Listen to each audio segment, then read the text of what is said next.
Growing up, Grand Theft Auto was that one franchise widely criticized as a game series promoting ill behavior due to the groundbreaking nature of Grand Theft Auto 3. GTA 3 changed everything for video games back in 2001. Grand Theft Auto 3 is one of the most important video games ever made. Thanks to Rockstar Games' genius, they created the first giant open world sandbox, allowing the players to go wherever and do whatever they want. Rockstar Games has had a reputation since then in crafting some of the most high-quality games in the industry. With Grand Theft Auto 6 coming out in 2025, I wanted to revisit the GTA campaigns and see how they all held up. So in this video today, we will go through Grand Theft Auto 3, the definitive edition. Let's get into it. Grand Theft Auto 3 was introduced to me through murmurs as a kid. I heard about this ultra-violent game and how it was so dark and that it shouldn't be played by anyone under the recommended mature rating by the ESRB. In my house as a kid,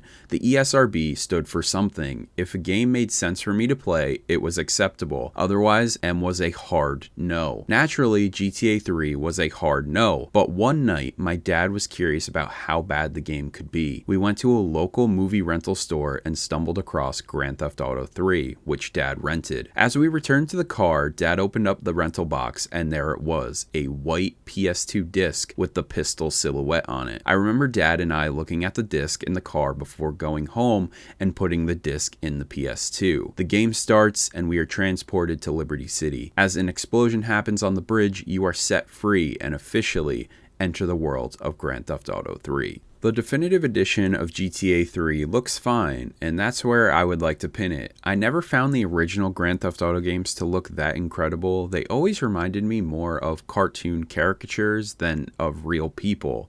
All of the characters featured seemed cartoony, and they still do. Coming back to Grand Theft Auto 3 all these years later has been so enjoyable. I always found GTA 3 to be my least favorite of the original trilogy of the 6th generation. However, looking at this game through the lens of 2001, when this game initially came out, I understand the foundational leaps and bounds Rockstar made while creating it. GTA 3 is a fully alive sandbox with NPCs, radio stations with licensed music and fully voiced stations in every vehicle, and a decently sized map to explore as you make your way through Liberty City. GTA 3 is the bleakest out of the 3 games in the 6th generation, and that may be because of the main character Claude, or the genuine lack of color throughout GTA 3. This game has a lot of grays, blacks, and a dull color palette, adding more to the overall tone. The story follows a voiceless protagonist of the game, Claude. Claude is set up by his ex-girlfriend while on a robbery. Claude seeks his revenge and goes through the gamut of the crime underworld. GTA 3 draws much inspiration from classic films and TV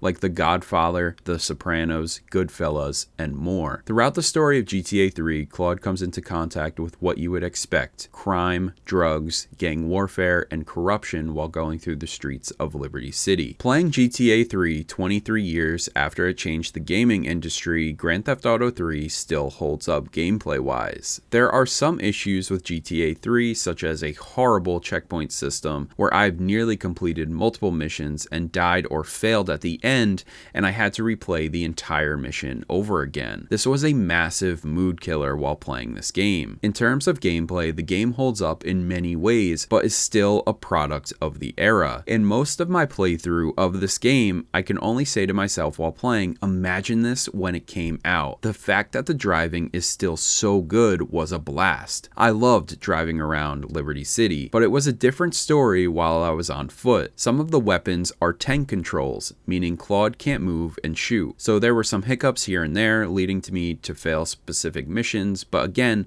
tank controls were a standard affair in video games in the early 2000s. The mission structure of GTA 3 is fundamental, with escort missions, kill the target missions, fetch quests, and more. There are side quests and other activities like vigilante missions, cab fare missions, phone booth calls, ambulance and fire department missions. There is a lot here, especially for the time. This was a massive sandbox where Rockstar let you do whatever you wanted. In conclusion, Grand Theft Auto 3 is a game that took the world by storm. It was a pillar for the game industry in an open world sandbox that had never been seen in a video game before. With the release of GTA 3, the game became a polarizing topic for video game violence and the violence it leads to the players who play it. it. Growing up, as I said, GTA was not a game series I could play. Sure, I could play it at a friend's house, but I didn't start playing these games fully until GTA 4 and then went back into Vice City and San Andreas. This was the first time playing GTA 3 through completion, and it was okay. I am happy to have this game under my belt and experience it finally, but I don't know if I could wholeheartedly recommend it to people who don't have nostalgia for it. Again, the game is a technical marvel for what it did in 2001, but by today's standards, I had a rough time running through the dated mission structure, mostly fighting with the non-existent checkpoint system rather than the actual difficulty of the game itself. Grand Theft Auto 3 remains one of those funny moments where I'll never forget the night Dad and I rented it, but finally seeing this game through was nice. I'm very excited to return to Vice City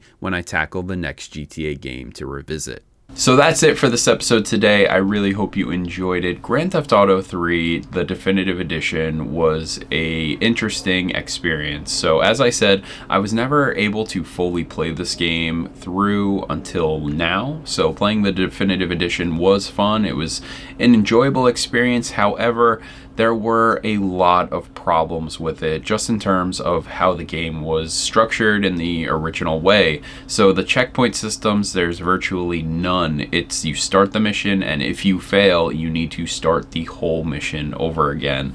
And this drove me crazy, especially in the later part of the game, where I'm replaying missions maybe 3 to 5 times over because I'm failing this close to the final objective. It was driving me nuts, but we ended up doing it and finishing the main quest. I want to make that clear, is that when I do more of these reviews for the GTA series, I'm mostly just focusing on the story content. I may do some side content as well, but I'm mostly just talking about how the game plays, how the story is, and then we're moving on to the next one. So GTA 3, the definitive edition, I'm happy to finally play this game, happy to finally have said I've played through Grand Theft Auto 3, but it was a little rough. But I think from here, everything else is quite enjoyable. I love Vice City. San Andreas is cool, but I'm really excited to revisit GTA 4, as that is my most replayed and probably my most played Grand Theft Auto in total. So with that all being said, please let me know in the comments down below. Do you play the GTA series? Do you enjoy it? Do you like any of the other games as well, like the PSP games? There was a DS game as well. Please let me know in the comments down below. As always, my name is Brandon, and I will see you all next time.